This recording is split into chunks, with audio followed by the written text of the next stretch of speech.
मार्कंडेय मुनि को प्रलय काल में बाल मुकुंद के दर्शन और उनका वरदान प्राप्त करना।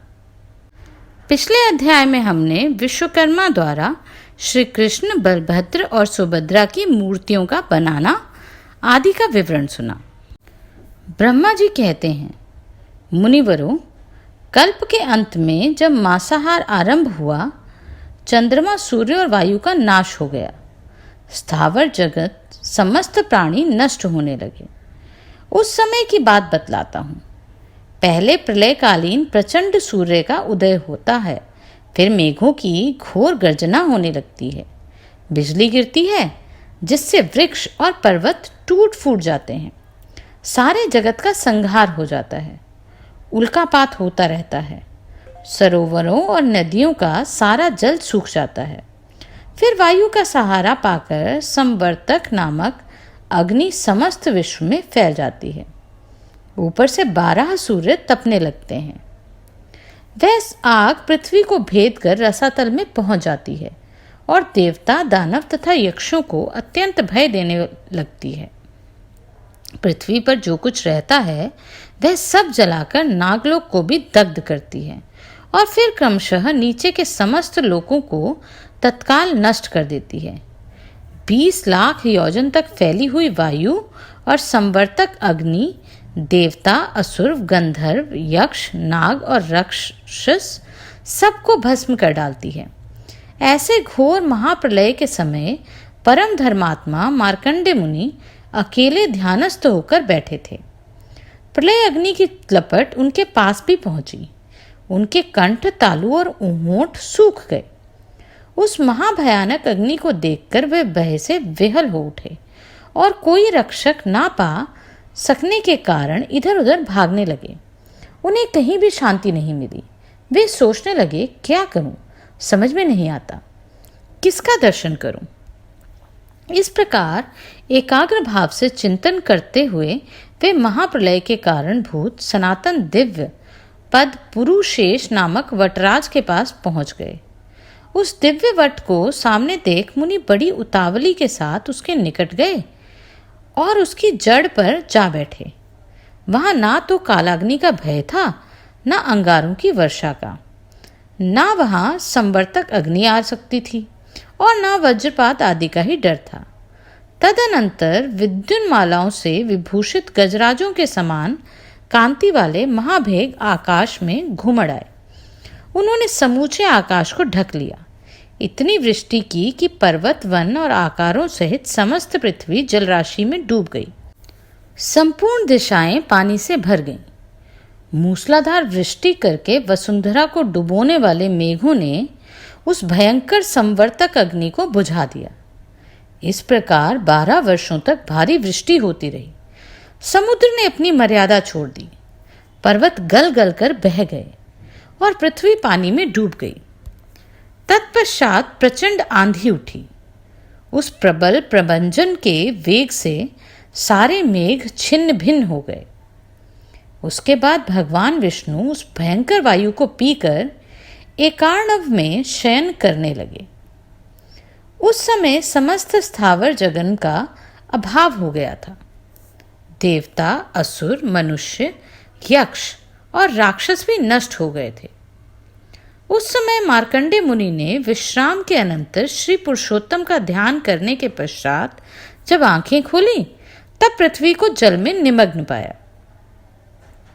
वह वट वृक्ष, पृथ्वी, दिशा आदि, सूर्य, चंद्रमा, अग्नि, वायु, देवता, असुर और नाग आदि कोई भी दिखाई नहीं दे रहे थे। मुनिवर मार्कंडेय भी स्वयं जल में गोते खाने लगे। तब उन्होंने तैरना आरंभ किया। वे आर्त भाव से इधर उधर तैरते हुए भटकने लगे।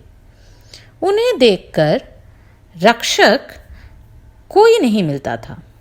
उनके ध्यान करने से भगवान पुरुषोत्तम को प्रसन्नता हुई। अतः मुनि को भय से व्याकुल देख वे कृपा पूर्वक बोले, उत्तम व्रत का पालन करने वाले बेटा मार्कंडेय, तुम अभी बालक हो, थक गए हो। आओ आओ, शीघ्र मेरे पास चले आओ। अब तुम्हें डरने की आवश्यकता नहीं, मेरे सामने आ गए हो। भगवान की यह बात सुनकर मुनि चिंता में निमग्न हो गए। सोचने लगे, क्या मैंने स्वप्न देखा अथवा मुझ पर यह मोह छा गया है। यह विचार आते ही उनके मन में दुखनाशक बुद्धि का उदय हुआ। उन्होंने ये निश्चय किया कि मैं भक्ति पूर्वक भगवान पुरुषोत्तम की शरण में जाऊंगा। इस निश्चय के अनुसार मार्कंडेय मुनि मन ही मन भगवान का स्मरण करने लगे। उनकी शरण में गए। तब उन्होंने जल के ऊपर पुनः उस विशाल वृक्ष को देखा। उसके ऊपर सुंदर दिव्य पलंग बिछा हुआ था, जिस पर बाल रूपधारी भगवान श्री कृष्ण विराजमान थे। वे कोटि कोटि सूर्यों के समान तेजस्वी शरीर से दैदीप्यमान हो रहे थे। 4 भुजाएं, सुंदर रंग, पद्म पत्र के समान विशाल नेत्र, श्रीवत्स चिन्ह से विभूषित, वक्षस्थल और हाथों में शंख, चक्र एवं गदा थे। हृदय वनमाला से आवृत थे। वे दिव्य कुंडल धारण किए हुए थे। गले में बहुत से हार शोभा पा रहे थे। दिव्य रत्नों से उनका श्रृंगार किया गया था। भगवान को इस रूप में देखकर मार्कंडेय मुनि के नेत्र आश्चर्य से खिल उठे। उनका शरीर रोमांचित हो गया। वे भगवान को प्रणाम करके बोले, अहो, इस भयानक एकार्णव में यह बालक कैसे निर्भय रहता है। इस प्रकार विचार करते हुए वे इधर उधर बह रहे थे। उनकी चेतना लुप्त होती जा रही थी। वे अपने उद्धार के लिए व्याकुल हो गए। उस समय उन्हें बड़ा खेद हुआ। इधर वट वृक्ष पर सोया हुआ बालक बाल सूर्य के समान प्रकाशित हो रहा था। वह अपनी महिमा में स्थित था। मार्कंडेय मुनि उस संपूर्ण तेजोमय बालक की ओर देखने में ही असमर्थ हो रहे थे। मुनि को अपनी ओर आते देखकर बालक ने हंसते हुए मेघ के समान गंभीर वाणी में कहा, बेटा, जानते हो तुम बहुत थक गए हो और अपनी रक्षा के लिए मेरे पास आए हो। अब शीघ्र ही मेरे शरीर में प्रवेश कर जाओ। यहाँ तुम्हें पूर्ण विश्राम मिलेगा। बालक की बात सुनकर मार्कंडेय मुनि कुछ बोल ना सके। वे भगवान की माया से मोहित हो विवश होकर बालक के खुले हुए मुंह में प्रवेश कर गए। उसके उदर में प्रवेश करने पर उन्होंने वहां अनेक जनपदों से घिरी हुई समूची पृथ्वी देखी। खारे पानी, ईख के रस, घी, दही और मीठे जल के समुद्रों को देखा। जम्बू, पलक्ष, शालमल, कुश, कौंच, शाक और पुष्कर नामक द्वीपों का अवलोकन किया। भारत आदि संपूर्ण वर्ष और पर्वतों का निरीक्षण किया। सब रत्नों से संपन्न सुवर्ण में मेरुगिरी को भी देखा, जो अनेक प्रकार के रत्न में शिखरों से विभूषित, अनेक कंदराओं से युक्त, नाना मुनिजनों से व्याप्त, भांति भांति के वृक्षों और वनों से परिपूर्ण, अनेक जीव जंतुओं से सेवित, अनेकानेक आश्चर्य से युक्त, बाघ, सिंह, सुअर, चमरी गाय, भैंस, हाथी, हरिण, वानर और अन्य जीव जंतुओं से सुशोभित हो अत्यंत मनोहर था। इंद्र आदि अनेक देवता, सिद्ध, चारण, नाग, मुनि, यक्ष, अप्सरा तथा अन्य स्वर्गवासियों से उस पर्वत की पूर्ण शोभा हो रही थी। इस प्रकार शोभामय सुमेरु पर्वत को देखते हुए वे बालक के उदर में भ्रमण करने लगे। उन्होंने क्रमशः हिमवान, हेमकूट, निषद, गंधमान, श्वेत, दुर्धर, नील, कैलास, मंदरगिरी, महेंद्र, मलय, विंध्य, पारियात्र, अर्बुद, सहद, शक्तिमान तथा मौनक आदि बहुत से पर्वतों को देखा। उन्होंने इस लोक में जितने भी चराचर भूत देखे थे, वे सब उन्हें भगवान की कुक्षी में दृष्टिगोचर हुए। अथवा बहुत कहने की क्या आवश्यकता है। ब्रह्मा से लेकर कीट पर्यंत संपूर्ण स्थावत जगत, भूलोक, भूवलोक, स्वर्गलोक, महलोक, जनलोक, तपलोक, सत्यलोक, अतल, वितल, सुतल, पाताल, रसातल और महातल रूप ब्रह्मांड को उन्होंने बाल रूपधारी भगवान के उदर में देखा। उस समय मार्कंडेय जी की सर्वत्र बेरोकटोक गति थी। भगवान की कृपा से उनकी स्मरण शक्ति का लोप नहीं हुआ था। वे भगवान के उदर में संपूर्ण जगत का अवलोकन करते हुए घूमते फिरे। किंतु उनके शरीर का कहीं अंत नहीं मिला। तब वे वरदायक देवता श्रीहरि की शरण में गए। इसी समय सहसा वे वायु के वेग से खिंचकर भगवान के खुले हुए मुख से बाहर निकल आए। बाहर निकलने पर उन्हें पुनः मनुष्यों से शून्य सारी पृथ्वी एकार्णव के जल में निर्मग्न दिखाई दी। साथ ही वट वृक्ष की शाखा पर पलंग के ऊपर विराजमान शिशु रूपधारी भगवान का भी दर्शन हुआ, जो संपूर्ण जगत को अपने उदर में लेकर विराजमान थे। उनका वक्षस्थल श्रीवत्स चिन्ह से सुशोभित, नेत्र पद्म पत्र के समान विशाल और श्रीअंग पीतांबर से आच्छादित थे। उनकी 4 भुजाएं शोभा पा रही थीं। भगवान ने देखा मार्कंडे मुनि मुख से निकलकर जल में तैरते हुए अचेत से हो गए। तब उन्होंने हंसकर कहा, बेटा, क्या तुमने मेरे उदर में रहकर विश्राम कर लिया? वहां घूमते समय तुमने क्या क्या आश्चर्य देखा? मुनि श्रेष्ठ, एक तो तुम मेरे भक्त, दूसरे थके मांदे और तीसरे मेरे शरणागत हो।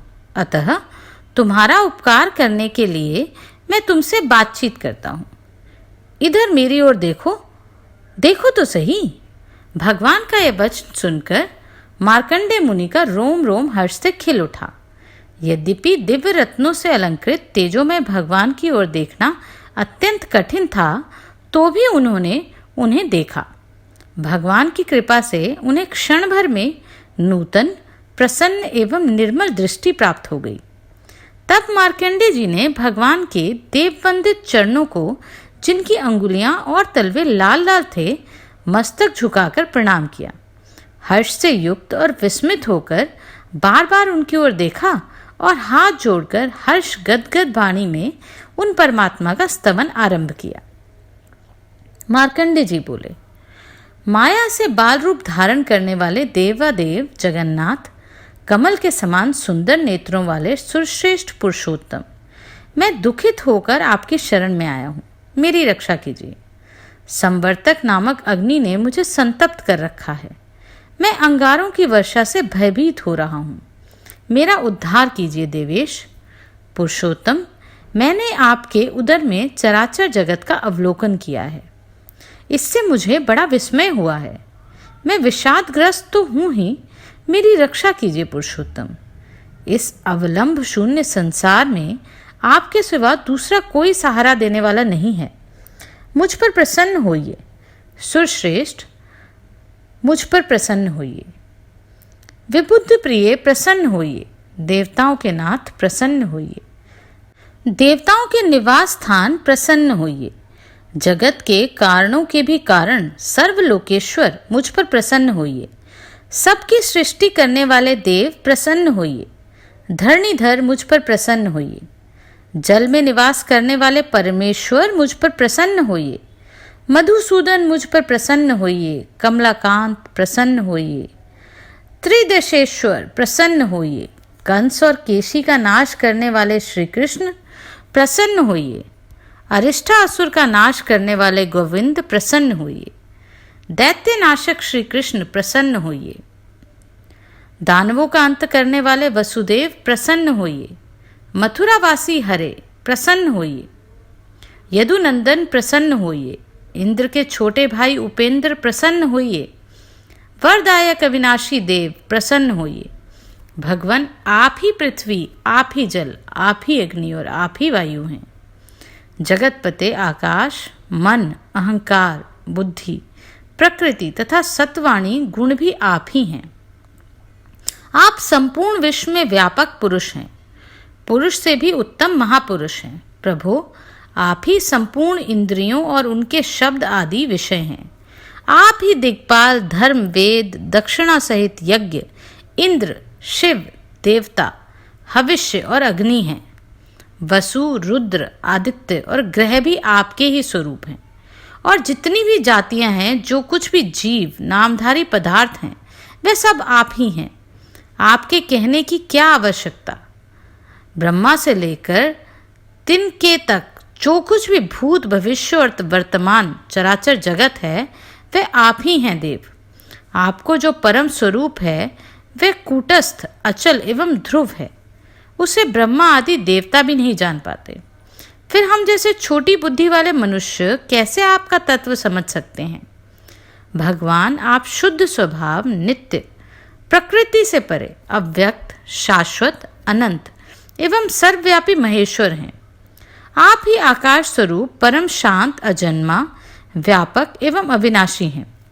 इस प्रकार आपके निर्गुण एवं निरंजन रूप की स्तुति कौन कर सकता है? देव, अविनाशी, देवेश्वर, मैंने जो विकल एवं अल्पज्ञान होने के कारण आपके स्तवन की धृष्टता की है, उसे आप क्षमा करने की कृपा करें। मार्कंडे की इस प्रकार स्तुति करने पर भगवान बहुत प्रसन्न हुए। मेघ के समान गंभीर वाणी में बोले, मुनि श्रेष्ठ, तुम्हारे मन में जो अभिलाषा हो उसे कहो। ब्रह्म ऋषि, तुम मुझसे जो कुछ चाहोगे वह सब मैं तुम्हें दूंगा। मार्कंडे जी बोले, देव, मैं आपकी और आपकी माया को जानना चाहता हूँ। देवेश, आपकी कृपा से मेरी स्मरण शक्ति लुप्त नहीं हुई है। पुंडरीकाक्ष, आप अव्यय हैं। मैं आपके तत्व को समझना चाहता हूँ।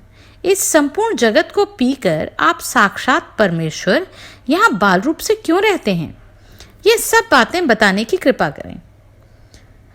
मुनि के इस प्रकार पूछने पर परम कांतिमान देवादिदेव श्रीहरि ने उन्हें सांत्वना देते हुए कहा, ब्राह्मण, देवता भी मुझे ठीक ठीक नहीं जानते, किंतु तुम पर प्रेम होने के कारण मैं अपना रहस्य बतलाऊंगा कि कैसे इस जगत की सृष्टि करता हूँ।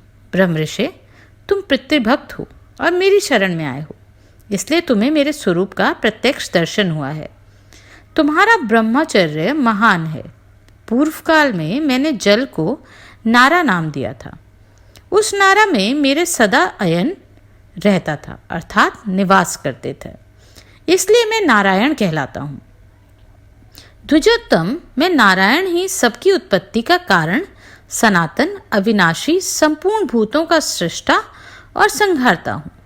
मैं ही विष्णु, मैं ही ब्रह्मा और मैं ही देवराज इंद्र हूँ। यक्षराज कुबेर और प्रेतराज यम भी मैं ही हूँ। मैं ही शिव, चंद्रमा, प्रजापति कश्यप, धाता, विधाता और यज्ञ हूँ। अग्नि मेरा मुख, पृथ्वी चरण, चंद्रमा और सूर्य नेत्र, द्युलोक मस्तक, आकाश और दिशाएं कान और जल स्वेद है। दिशा सहित आकाश मेरा शरीर और वायु मेरे मन में स्थित है। मैंने पर्याप्त दक्षिणा वाले अनेकों यज्ञों का अनुष्ठान किया है। पृथ्वी पर वेद के विद्वान देव यज्ञ में स्थित मुझे विष्णु का ही यज्ञ करते हैं। स्वर्ग की इच्छा रखने वाले मुख्य मुख्य क्षत्रिय और वैश्य भी यज्ञ के द्वारा मेरी आराधना करते हैं। मैं ही शेषनाग होकर चारों ओर के समुद्रों और मेरु पर्वत सहित समस्त पृथ्वी को अकेला ही धारण करता हूँ। पूर्व काल में वराह रूप धारण करके मैंने ही जल में डूबी हुई इस पृथ्वी को अपनी शक्ति से उद्धार किया था। द्विज श्रेष्ठ, मैं ही बड़वानल होकर समुद्र का जल पीता और मेघ रूप से उसकी वर्षा करता हूँ। ब्राह्मण मेरा मुख है, क्षत्रिय मेरी भुजाएं, वैश्य जांघ और शूद्र चरण है। ऋग्वेद, यजुर्वेद, सामवेद और अथर्वेद मुझसे ही प्रकट होते हैं और मुझ में ही प्रवेश कर जाते हैं। ज्ञान परायण सन्यासी, संयमशील, जिज्ञासु तथा काम, क्रोध एवं द्वेष से रहित, अनासक्त, निष्पाप, सत्वस्थ, अहंकार शून्य तथा आध्यात्मवत के ज्ञाता ब्राह्मण सदा मेरा ही चिंतन करते हुए उपासना करते हैं। मैं ही संवर्तक ज्योति, मैं ही संवर्तक अग्नि, मैं ही संवर्तक सूर्य और मैं ही संवर्तक वायु हूँ। आकाश में जो ये तारे दिखाई देते हैं, इन सब को मेरे ही रोमकूप समझो। रत्नों से भरे हुए समुद्र और चारों दिशाओं को मेरा ही स्वरूप जानो।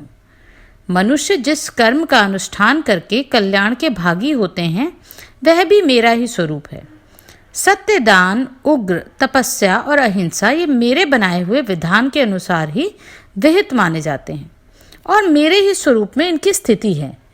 जिनकी ज्ञान शक्ति मेरे द्वारा अभिभूत हो जाती है, वे इच्छानुसार चेष्टा नहीं कर पाते। वेदों का सम्यक स्व अध्याय करके भांति भांति के यज्ञों द्वारा यज्ञ करने वाले शांतचित्त एवं क्रोध पर विजय पाने वाले ब्राह्मण मुझे प्राप्त करते हैं।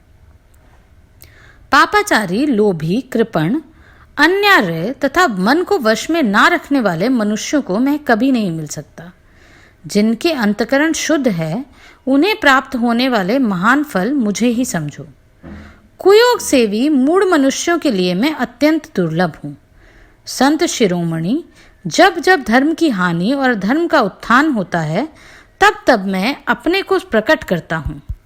हिंसा परायण दैत्य तथा भयंकर राक्षस जो बड़े बड़े देवताओं के लिए अवध्य हैं, जब इस संसार में जन्म लेते हैं तब मैं पुण्यात्मा पुरुषों के घर में अवतार लेता हूँ। मनुष्य देह में प्रवेश करके समस्त बाधाओं का शमन करता हूँ। देवता, मनुष्य, गंधर्व, नाग तथा राक्षसों और स्थावर भूतों की अपनी माया से सृष्टि करके मैं पुनः उनका संहार करता हूँ। फिर कर्म काल में उनके योग्य शरीर का विचार करके सृष्टि करता हूँ। मेरा स्वरूप भूत धर्म सतयुग में श्वेत है और त्रेता में श्याम है, द्वापर पर लाल हो जाता है और कलयुग में काला पड़ जाता है। प्रलय काल आने पर मैं ही अत्यंत दारुण काल रूप को अकेला ही समस्त त्रिलोकियों का नाश करता हूँ। उत्पत्ति, पालन और संहार यह तीन मेरे धर्म हैं। मैं संपूर्ण विश्व की आत्मा हूँ और सब लोगों को सुख पहुँचाने वाला हूँ। मेरा किसी से पार्थक्य नहीं है। सर्वव्यापी, अनंत और इंद्रियों को मैं ही नियंत्रण करता हूँ। मेरा डग बहुत बड़े हैं। मैं अकेला ही काल चक्र का संचालन करता हूँ। जो ब्रह्मा का रूप है वह मेरा ही है। वही संपूर्ण भूतों को शांति देने वाला है। उसका उद्यम संपूर्ण भूतों के हित के लिए ही होता है। मुनि श्रेष्ठ, इस प्रकार मेरा आत्मा संपूर्ण भूतों में सन्निहित है। फिर भी मुझे कोई नहीं जानता। भक्तगण सब लोकों में सर्वथा मेरा पूजन करते हैं। ब्राह्मण, मुझ में, तुम में जो कुछ भी कलेश का अनुभव होता है वह सब तुम्हारे सुख के उदय और कल्याण की प्राप्ति का कारण है। तुमने लोक में स्थावर जंगम रूप जो कुछ भी देखा है वह सब संपूर्ण भूतों को उत्पन्न करने वाली मेरी आत्मा ही है, जिसे मैंने उस रूप में प्रकट किया है। मैं ही शंख, चक्र और गदा धारण करने वाला नारायण हूँ। जब तक 1000 महायुगों का समय नहीं बीत जाता तब तक संपूर्ण विश्व को मोहित करके यहाँ जल में शयन करता हूँ। मुनिश्रेष्ठ, जब तक ब्रह्मा सोकर उठ नहीं जाते तब तक मैं हर समय यहाँ शिशु रूप में निवास करता हूँ। विपेंद्र, मुझ ब्रह्म रूपी परमात्मा ने अनेक बार संतुष्ट होकर तुम्हें वरदान दिया है। समस्त चराचर जगत का नाश होकर सब कुछ एकार्णव में मग्न हो जाने पर तुम मेरी ही आज्ञा से यहाँ आ निकले हो। फिर जब मेरे शरीर के भीतर प्रविष्ट हुए तो मैंने तुम्हें संपूर्ण जगत का अवलोकन कराया। वहां संपूर्ण लोकों को देखकर तुम विस्मय में पड़ गए और मुझे समझ नहीं पाए।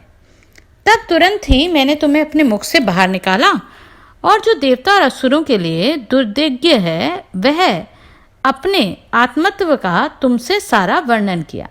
ब्रह्म ऋषि, जब तक महातपस्वी ब्रह्मा जी जागते नहीं तब तक तुम यहीं निर्भय होकर सुखपूर्वक विचरो। उनके जागने के बाद अकेला ही समस्त भूतों और उनके शरीरों की सृष्टि करूंगा। इतना कहकर भगवान ने मुनिवर मार्कंडे जी से पूछा, मुने, तुमने जिस अभिप्राय से मेरी स्तुति की उसे कहो। मैं तुम्हें शीघ्र ही उस उत्तम वरदान देना चाहता हूँ। भगवान का यह कल्याणमय वचन सुनकर मार्कंडे मुनि सहसा उनके चरणों में गिर पड़े और इस प्रकार बोले, देवेश, मैंने आपके उत्कृष्ट स्वरूप का दर्शन किया। इससे मेरा सारा मोह दूर हो गया। नाथ, अब मैं आपकी कृपा से यह चाहता हूँ कि संपूर्ण लोकों के हित, भिन्न भिन्न भावनाओं की पूर्ति तथा शैव और वैष्णवों के विवाद निवारण के लिए मैं इस परम उत्तम पवित्र पुरुषोत्तम तीर्थ में भगवान शिव का एक बहुत बड़ा मंदिर बनवाऊं और उसमें शंकर जी की प्रतिष्ठा करूं। इससे संसार के लोग ये जान लेंगे कि विष्णु और शिव एक रूप ही हैं। यह सुनकर भगवान जगन्नाथ पुनः महामुनि मार्कंडे जी से बोले, ब्राह्मण, तुम मेरी आज्ञा से शीघ्र ही एक मंदिर बनवाओ। उसमें नाना भावों की पूर्ति एवं आराधना के लिए परम कारणभूत भुवनेश्वर लिंग की स्थापना करो। उनके प्रभाव से तुम्हारा भगवान शिव के लोक में अक्षय निवास होगा। शिव की स्थापना करने पर मेरी ही स्थापना होगी। हम दोनों में तनिक भी अंतर नहीं है। हम एक ही तत्व के दो रूप व्यक्त हुए हैं। जो रुद्र है वही विष्णु है, जो विष्णु है वही महादेव है। वायु और आकाश की भांति हम दोनों में कोई अंतर नहीं। जो अज्ञान से मोहित है वह इस बात को नहीं जानता। जो गरुड़ध्वज है वही वृषभध्वज है। अतः ब्राह्मण, तुम अपने नाम से शिवालय बनवाओ और देवादिदेव भगवान से उत्तर की ओर एक सुंदर तीर्थ सरोवर का निर्माण करो। यह तीर्थ मनुष्य लोक में मार्कंडेय हृदय के नाम से विख्यात होगा। उसमें स्नान करने से सब पापों का नाश हो जाएगा। मार्कंडेय मुनि से यूं कहकर सर्वव्यापी जनार्दन वहीं अंतर्ध्यान हो गए।